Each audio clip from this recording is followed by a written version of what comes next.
Sculpture, painting, video and installation, it's all here as galleries, dealers and collectors descend upon the French capital for the city's most exciting modern and contemporary art fairs.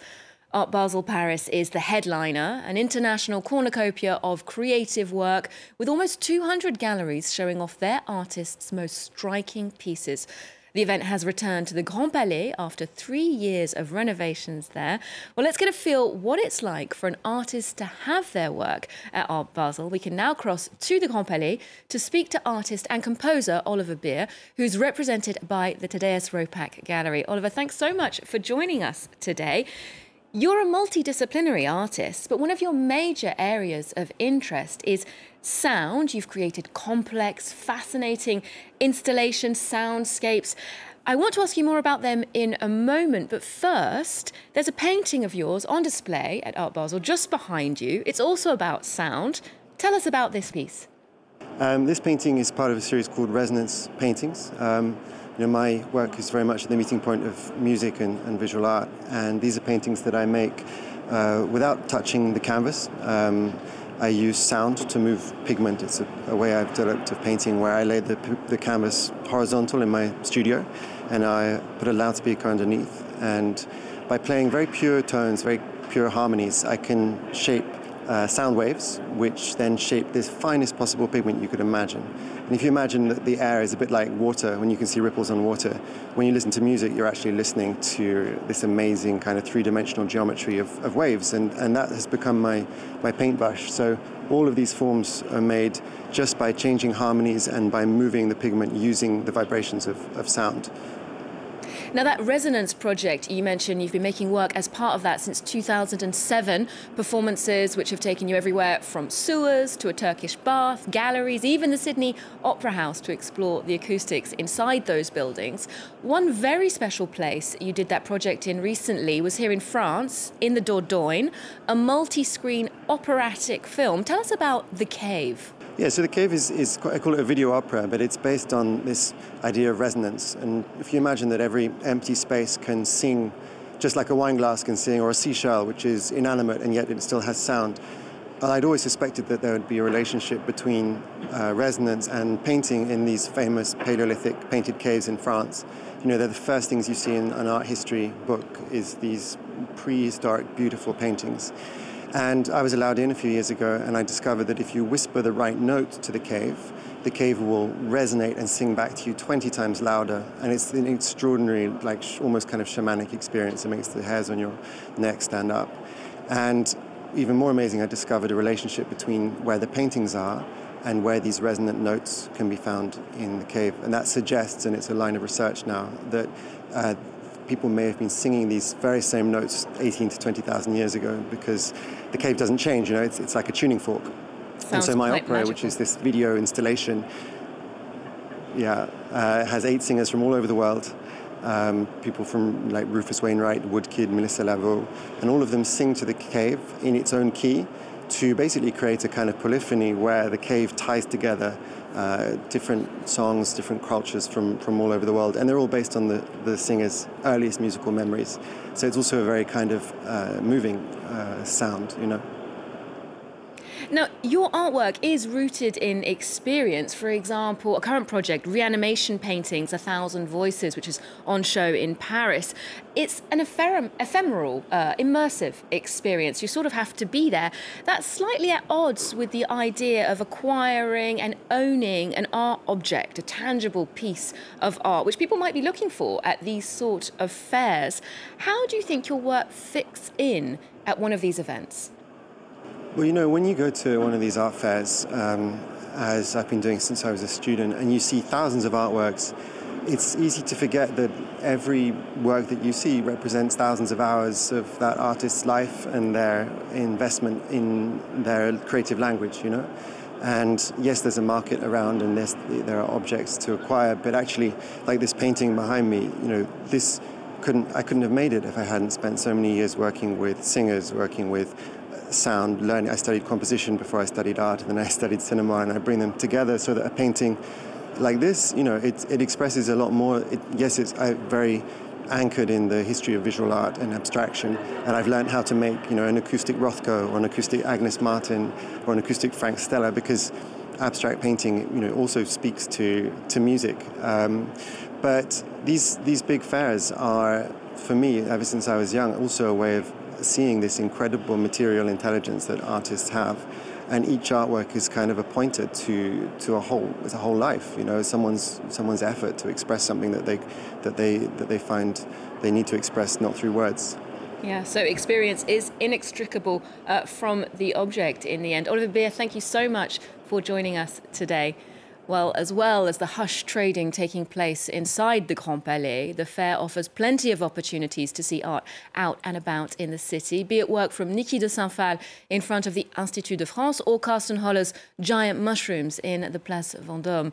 France 24's Natasha Milleret and Andrew Hillier went to find out more about some of the sculptures popping up in central Paris.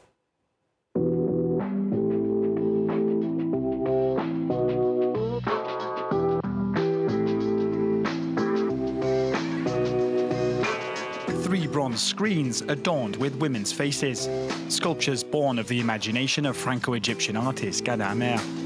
This trio had already been shown in Marseille's Chapelle de la Vieille Charité as part of the artist's first retrospective in France 2 years ago. They now greet visitors at the entrance to the garden of the Palais Royal in Paris.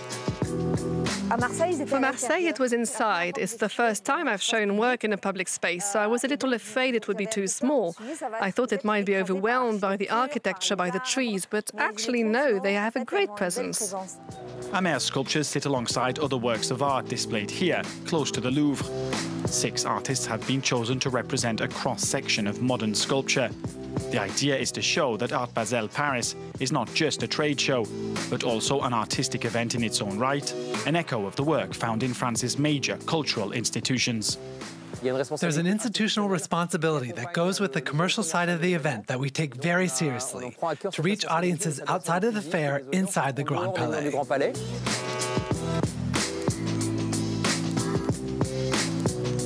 I think the access to art for everybody is amazing, rather than hidden away in the museums. Just bring some of it out where everybody can experience it.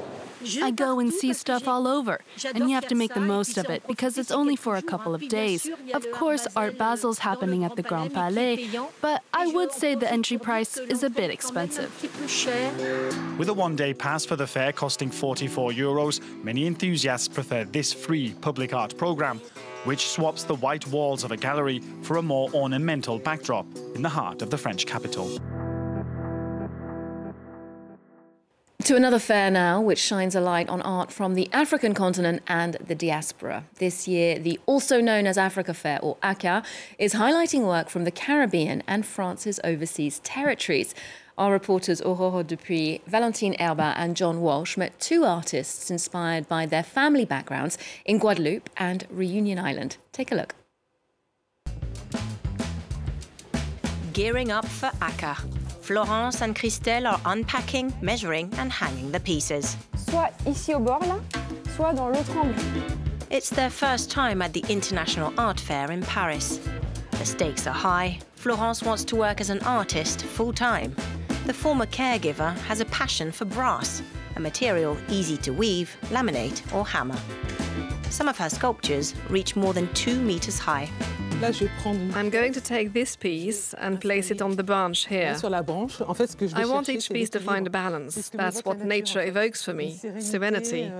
I feel so good when I work with nature. Florence is making a name for herself on social media.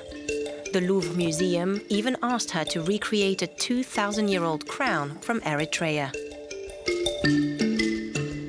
This year, ACA shines a light on overseas artists who often feel isolated. There are logistical issues with customs, transporting goods and artworks, and we have to fly whenever we want to approach a gallery. So bringing these artists to an international fair like ACA is a huge opportunity. It shows them that even being based in the French Caribbean, they can still have an international presence. For Thierry Fontaine, the journey itself inspires him. The photographer and visual artist splits his time between Paris and his native island. I love being outside, and I need to be outside because I'm from the Reunion Island, where I'm used to the strong sunlight. Returning to the place where I grew up definitely helps me find inspiration. I reconnect with all the energy and the smells that remind me that I'm still a child at heart, and I can keep creating. Creating unrealistic photos with elements that weren't meant to meet, much like Creole people in the Indian Ocean.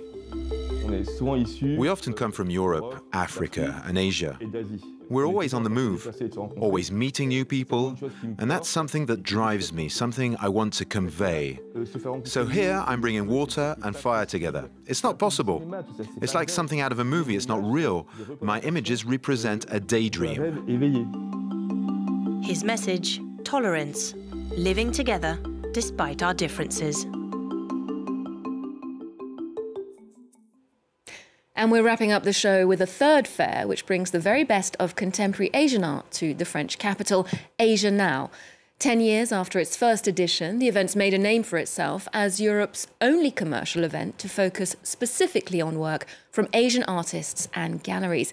And they're still expanding. 60 new galleries are featured at the fair this year. We'll leave you with some of the highlights. Otherwise, do check in with us for more arts and culture next time here on Arts 24. There's more news coming up just after this. Thank